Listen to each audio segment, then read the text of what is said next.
Welcome to Restaurant Influencers presented by Entrepreneur. I am your host, Sean Walchef. This is a Cali BBQ Media production. I want to give a special shout out to Toast, title sponsor for this show, for believing in the power of storytelling, believing in the power of hospitality. In life, in the restaurant business, and in the new creator economy, we learn through lessons and stories. Today, I have Adam Ochstein, who is the CEO of Fishbowl. Fishbowl is an incredible company that I have known about as a restaurateur. I don't know when I first learned, but we opened in 2008. And I remember right when we first started doing digital marketing, the first company that we signed up for was Fishbowl. And Fishbowl is doing all kinds of new cool things and wanted to have Adam on the show. Adam, welcome. Thanks for having me, Sean. And like you, most of the restaurant industry used Fishbowl at one time. If you've been around a while, heard of Fishbowl, and like you, a lot of them left during some of the tough times. But our goal is to get everyone back.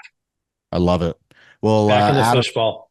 Adam, let's start there. Let's start. Where in the world is your favorite stadium, stage, or venue? My favorite stadium doesn't exist anymore, which would be Old Yankee Stadium. But new one's nice, but Old Yankee Stadium's great. You and I were just talking before we went on air about SoFi, which is on my bucket list to see.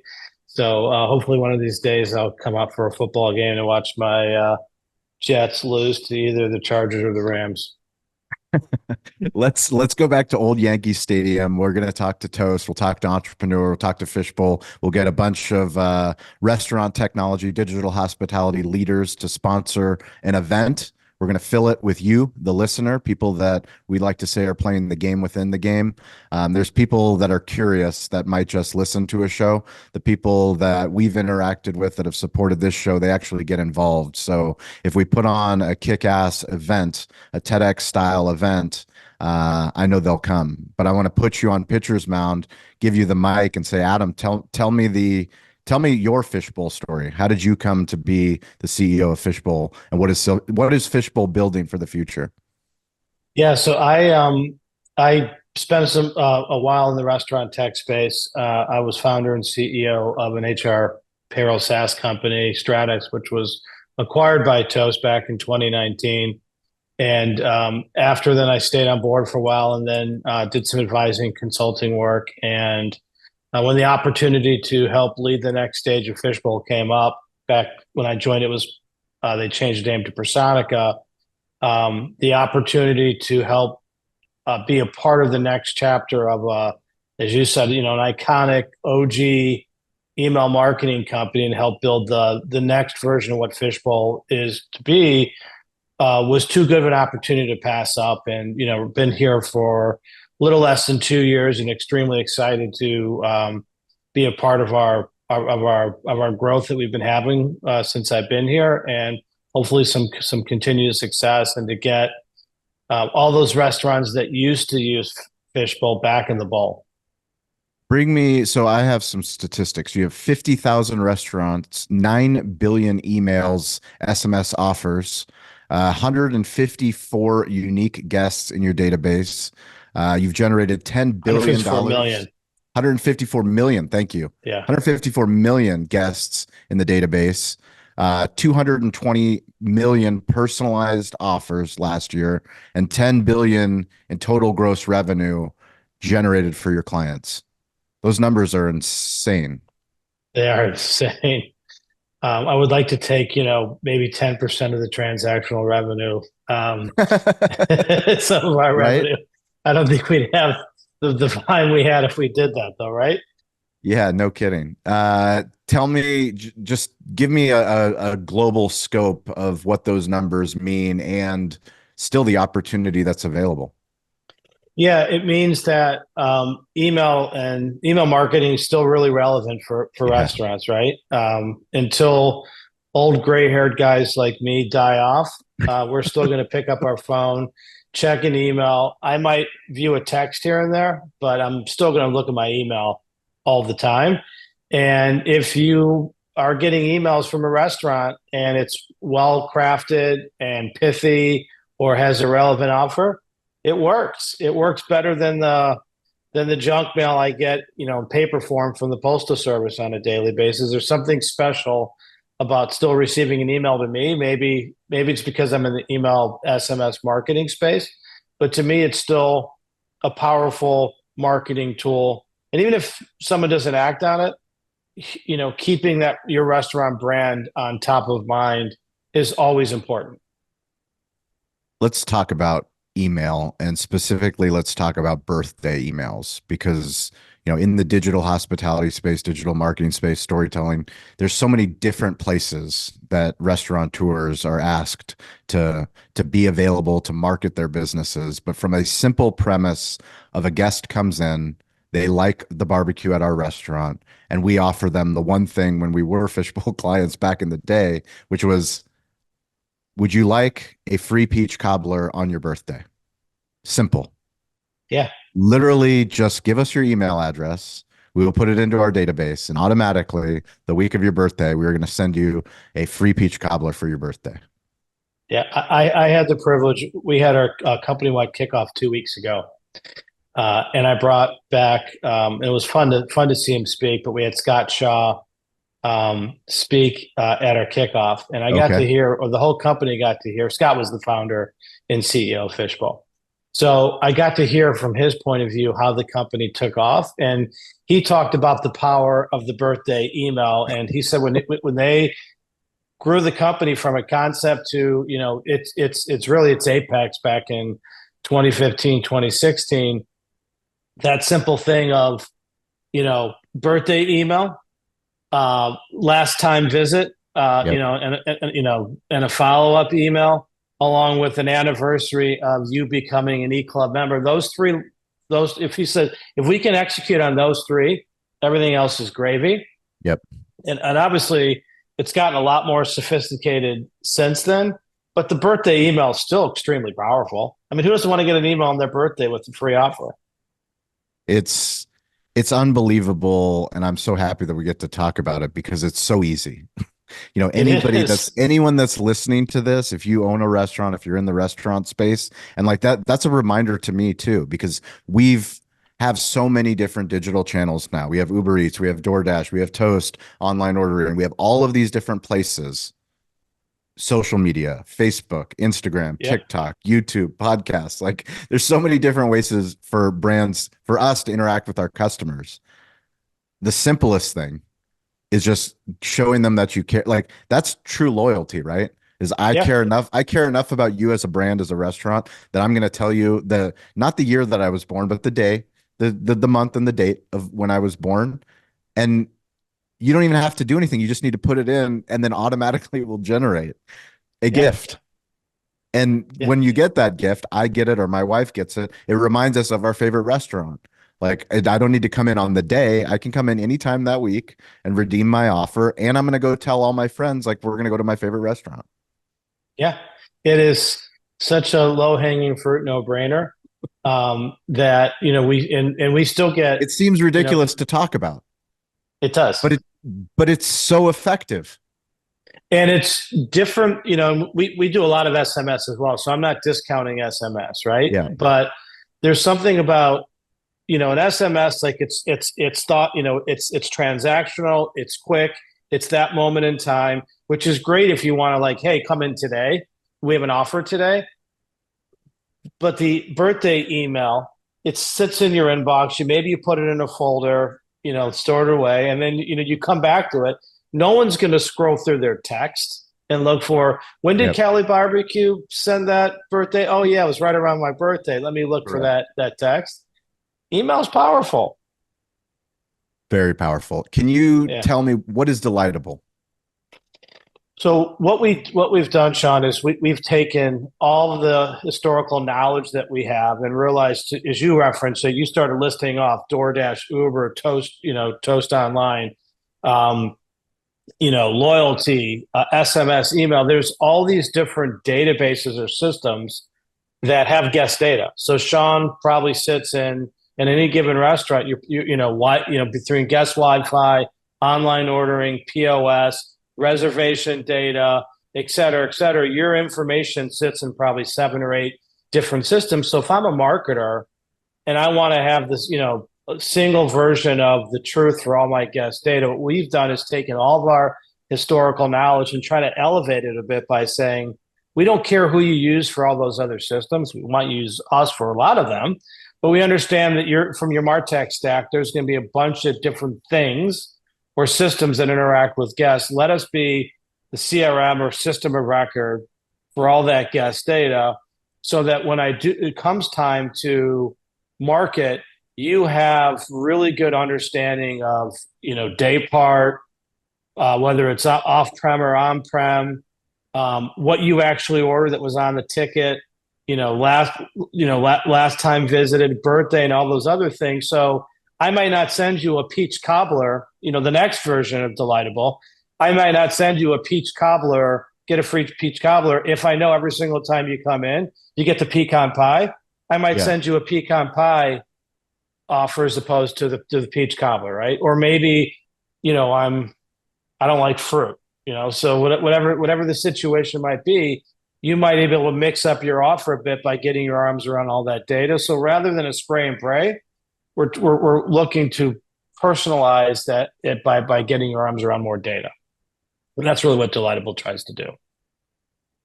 Can you explain the decision for using Delightable as a forward-facing? That's from a social standpoint, like Delightable's the Instagram account versus Fishbowl being the Instagram account. Yeah. And those who know me or listening, or you get a chance to know me, I am blunt and honest and truthful. I inherited the name Personika. I didn't know what Personika was. I knew who Fishbowl was. So rather than name our new product with the Personika name, we came up with the name Delightable, which is delighting the table. We figured it's a product name. And we went about, in 3 months after we launched Delightable, we launched it on Valentine's Day last year, our love affair with restaurants. Let's give our love back. That's why we launched Delightable on Valentine's Day. I think in late April, early May of last year, we changed the name back from Personika to Fishbowl. Yeah. So we have some branding cleanup to do, which we're going through the process of right now. Delightable will still be our flagship product, but it'll be powered by Fishbowl. So we're going to start to introduce, and because people know, if you've been in the restaurant industry a while, the name Fishbowl. For sure. So people don't know what Delightable is. It's a product name. So in terms of our, Instagram, social media, it'll probably be, transition to Fishbowl. Yep. Delightable, a Fishbowl product. That makes sense. To make sure that we're capturing some of that, that brand, that brand equity we've built up over 20 some years. I would love for you to talk more about brand. I was fortunate just last week. I was at the Toast sales kickoff and I was able to interview Aman Narang, the co-founder of Toast, and now the new CEO, and just talking to him about brand, and him, honestly sharing that wasn't something that he thought about. He thought it was, we're in the B2B space. No one cares. Let's just build the best product possible.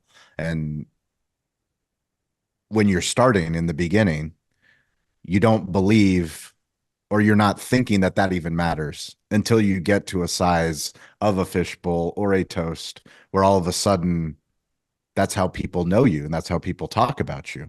Can you bring me back to your early days, back when you were early startup founder, of how you thought about brand and what you've come to learn now that you sit where you sit? I had the privilege of working closely with Aman when I was at Toast. So I echo what he said. Like when I first started, I was a brand new entrepreneur, just running on blood, sweat, and tears. I didn't care about brand. I care about getting new customers and growing the business. I didn't care what you call it. It's just sign up with my software and be a happy customer. Yeah. But then, you start to grow a little bit and you start to see your name listed on either a tech landscape for the restaurant space by an investment banker, or you start to see a list where do you want a competitor list of StratX? You start to realize that brand does matter, and people have an opinion of you when they see that brand. And there's a favorability there. I think at Stratex, we changed our logo, I want to say 4 or 5 times, logo and color, in our first 8 years, not thinking it really mattered. And then until finally had a brand expert come in and say, guys, you got to stop it. Stop it.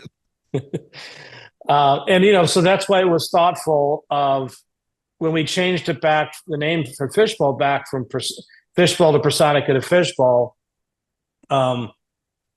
We just didn't do it in a cavalier way. I wanted to make sure that Personica didn't have, built up brand equity. And, I did a straw poll of our customers, but it was more also a little bit of gut, Sean.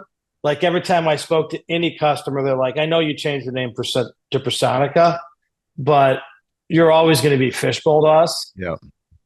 So, and when I was interviewing, when the private equity firm called me and they're like, we have this opportunity, this company called Personica. I'm like, I've never heard of them. And they're like, oh, it used to be Fishbowl. And I'm like, oh yeah, Fishbowl. What happened to Fishbowl? So brand does matter. It matters a lot. And granted, the company fell in some hard times. So I understand the reason to potentially want to change the name.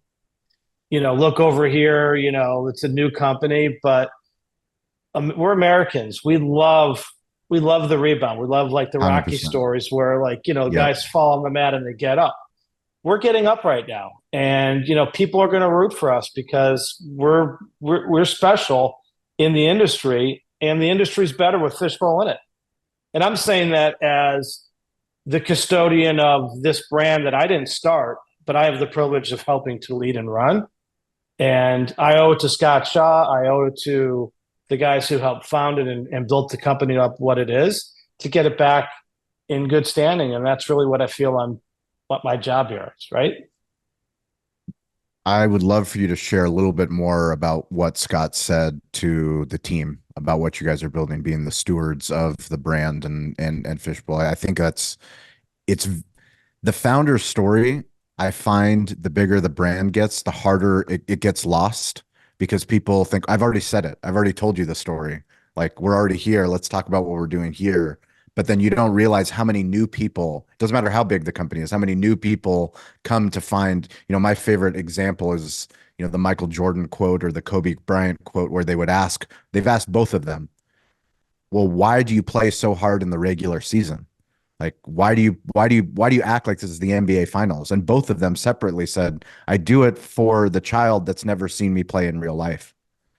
You never know, and it goes back to a comedian that by the time they tell their Netflix joke at a stadium, they've told that joke tens of thousands of times.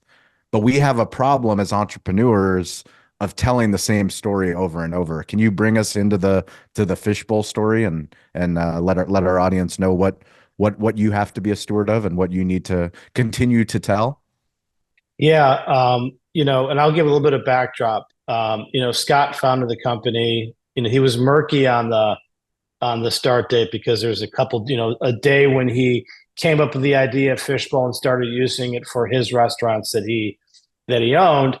And then the day where he actually started to do this for other restaurants. And, let's say it's 25 years ago, 99, 2000, Scott ran the company as founder and CEO up until about, I think, 2015, 2016.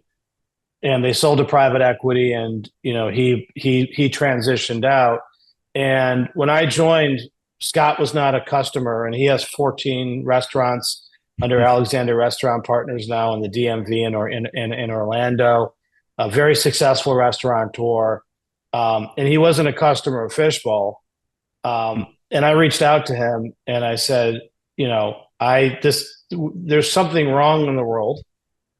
If you're not a customer of the brand Absolutely. You started, what do I need to do to get you to become a customer again? And I'm not saying that, I'm begging. I'm just, what do we need to do as an organization to earn your business back?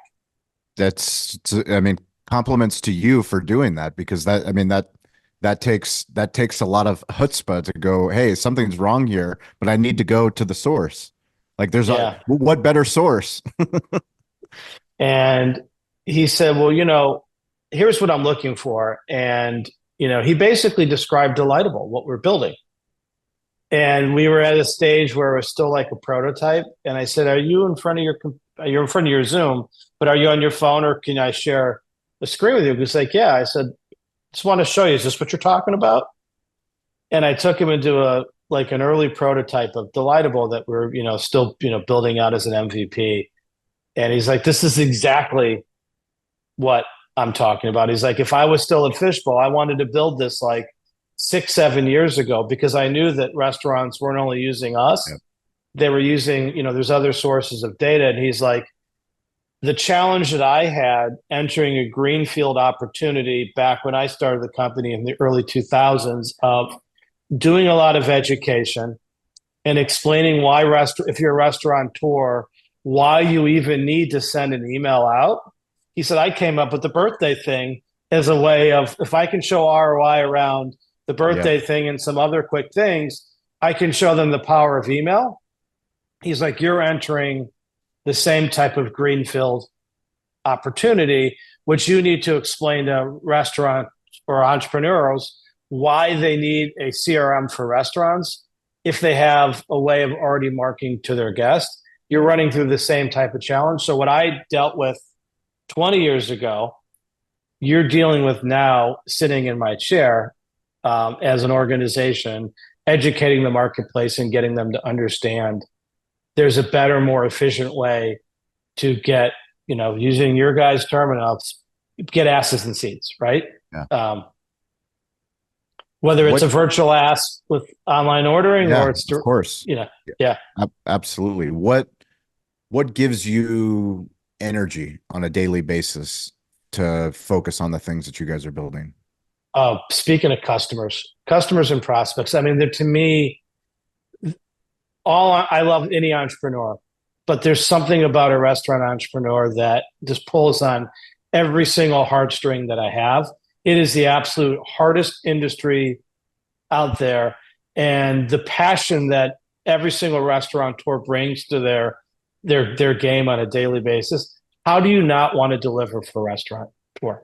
It's the stuff you guys, the challenges you go through as an industry. I think I made the analogy to our team that there's only two things that are going to survive a nuclear holocaust. The old adage used to be cockroaches are the only thing that's going to survive a nuclear holocaust. And I said, I'm going to dend that statement and say a restaurateur, because you can throw a pandemic at you guys, FICA tip credit elimination, Great Recession, inflationary costs. It doesn't matter. You guys find a way to continue to succeed. So how do you not want to deliver for a restaurateur? That, to me, that's what gets me excited and juiced on a daily basis. How do you get the Fishbowl message, the Delightable message, to more restaurateurs? What's your strategy for events, for non-events, for marketing, for media, for storytelling? Well, I wish that capital was as cheap as when Toast started back in 2013, when they can hire 500 sales reps and just flood the market with Toast reps. We don't have the luxury of that anymore. So, and we have a limited sales team. And, I've said before, like, I'm old school, where to me, it's like getting in front of customers is picking up a phone or stopping in the restaurant. But, top of funnel marketing, decisions are being made before a sales rep even speaks to a prospect anymore. So we have upped our game, or I've upped my game as CEO, of understanding the importance of digital content, dark social, podcasts like this. We're working with the branded guys a bit on some, branded hospitality guys a bit on, awesome. On some content. Last year, I think we just attended National Restaurant Association. I'm like, we have nothing to exhibit. Was what I inherited. This year, I think we're attending 8 or 9 different conference events throughout the country, and we're going to do restaurant attending or exhibiting. Attending Both. Or exhibiting. Both. Got it. And we're going to do the Restaurant 365 restaurant transformation tour again this year. We did that last year. So, those guys have always been great partners of mine. I love the guys at Restaurant 365. And, to me, it's a potentially really good partnership for us. So, um, just get in front of people. Like when we were at NRA last year, people came by the booth, talk about Power of Brand and said, "Oh my God, you guys are still around." Like I didn't realize Fishbowl was still in I business. I And appreciate the candor. Yes, that is what I thought as well. so, that's a fun story to tell, right? We're still here, we're still relevant, and this is what we're doing now. For sure. No, I think it's fundamentally back to Americans love a good comeback story. Um, it's hard to do. It It's is. hard to do, but the challenge is what gets me excited for, someone like you to come in and say, I'm up for the challenge. This is what we've built. This is the legacy that we have. How do we not only win back the customers that we had before, but also how do we get new customers? Yeah. I've done a couple startups now. I have the privilege of being successful in, two of the ones I helped build. Um, and I was in sales at some other startups, like in sales leadership. But where I'm sitting in my seat, you know, this is my first turnaround, and to me, they're extremely, extremely similar. But for you have, I have revenue now, right? Why didn't you in the startup? You don't have That's revenue. nice. But with it, you also have some debt, like some psychological debt, Yeah. some technical debt, right? We're building, that's part of the reason we built Delightable was taking a core product that was built in the early 2000s. And rather than put lipstick on the pig and, I figured you can appreciate that with the barbecue, rather Always, than always. put lipstick on the pig, let's find some ways, let's just rebuild the entire tech stack in a modern way that we can scale. Hmm. And that was challenging too, because now we have customers on two platforms. Yeah. And how do I give the carrot and not the stick to our existing customers to migrate over and move their cheese from this is how you do things in legacy Fishbowl product, and this is why you should want to use Delightable. And that's our big goal this year is to get the lion's share of our legacy customers moved over to Delightable. In addition, obviously, getting a lot of new logos on it. Um, because to me that'll be the best feedback for product innovation is speaking to current customers on, you tell us what we need to build and we'll build it. For someone like you that lives in the loyalty space, who do you see outside of the restaurant industry that does a great job with loyalty, brand wise? Outside the restaurant space, Yeah. um, Bonvoy always comes back to me as a doing a really good job. Like I'll go out of my way to stay at a Bonvoy hotel. Hmm. Even to the point where I think one of the last times I traveled, I went to University of Maryland, a little plug for the Terps. So I went back for a football game in the fall, and I was staying at a Marriott property, and all my other friends were checked in their room, and I'm sitting at the bar, waiting to get my room. It's now 4:30, 5 o'clock, and I go back to the front desk, and I'm like, checking at 3. Well, like my room's still not ready. Or like, Mr. Oxtein, we don't have anything on a higher floor away from an elevator with the type of setup that you like.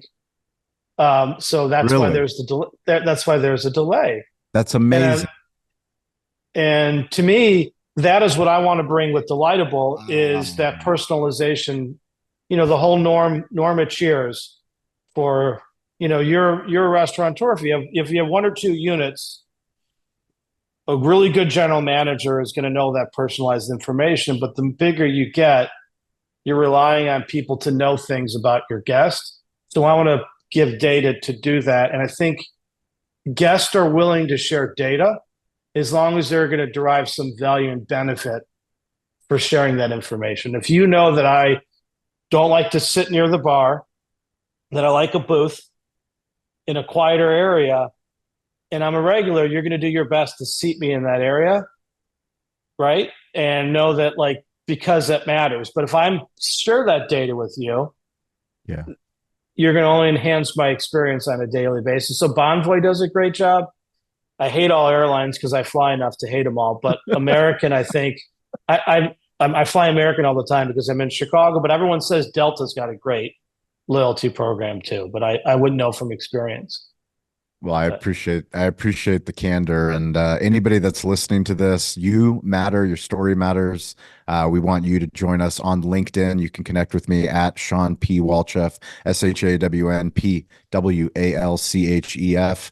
Every Wednesday, every Friday, we do a LinkedIn audio room, so you can come on stage, tell us about your restaurant. If you're in sales, if you're in marketing, if you're in tech, this is a place for you to come and get involved. We also do a social shout out. This week's social shout out goes to Marina Borges. She is sales for Fishbowl. She is active on LinkedIn. She connected with me. She introduced me to Adam. I'm always looking for the best storytellers on earth, the best ones on hospitality, the best ones in technology. And Adam, I'm so grateful that Marina did her due diligence, got us introduced, and now I'm really excited for what you guys are building. Can't wait to see you guys out at all the shows. What's the best place for people to learn more about Fishbowl?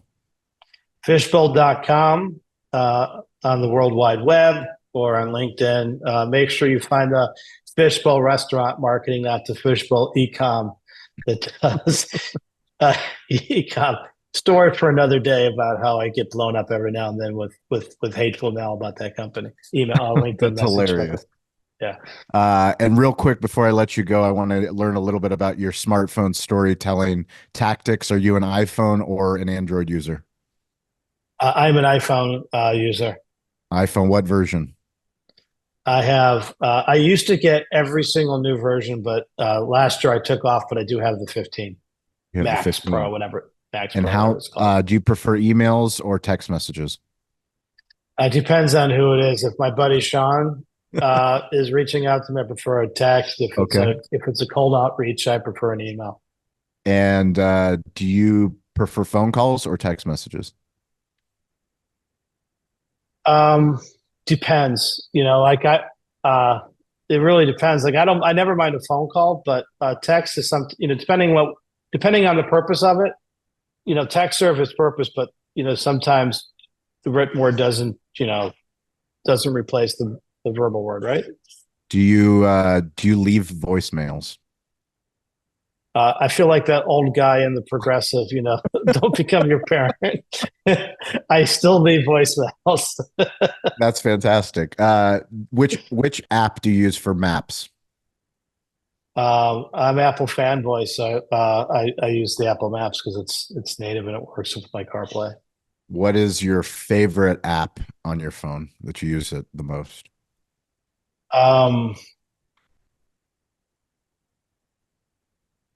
Slack probably within, Slack for internal communication, but like I'm on LinkedIn a lot. Like that's the social media app that I'm on a lot. So are you posting on LinkedIn?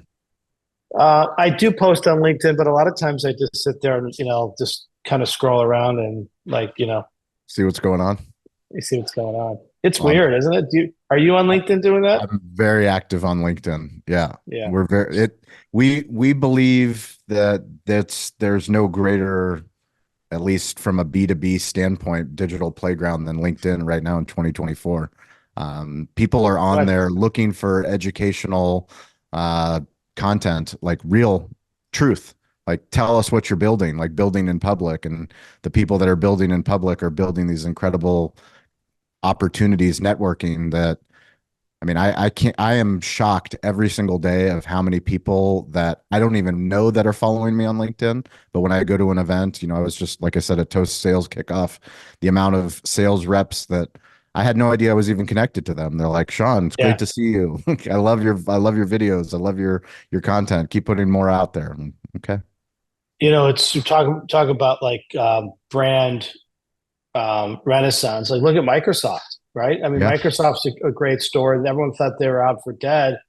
Now it's like one of the most valued stocks out there, and they own LinkedIn, right? Like some of the assets they bought and built over the last 10 years, great example of renaissance, right? Yeah. Correct. Well, yeah, LinkedIn is like, it's a huge opportunity. I encourage you to continue to post and your team to continue to post on the company page, but also individual. Humans connect to humans. Humans are the Yeah. heart of technology, and that's how any of these great organizations are built. Is that we know who our guy is or who our girl is. Like that's who we work with, and no matter where they go in the company, that's the brand storytelling, right?